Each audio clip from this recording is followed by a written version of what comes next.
The group of frogs.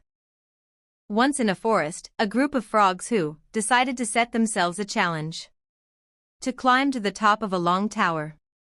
A crowd of animals came to witness.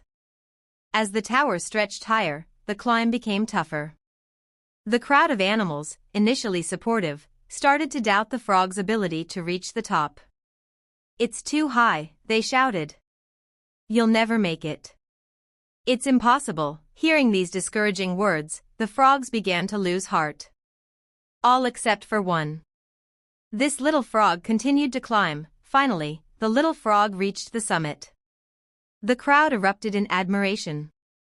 It was then revealed that the successful frog was deaf. He had not heard the discouraging words. He believed the crowd was cheering him on, fueling his determination to succeed. Moral of the story: ignore negativity and believe in yourself.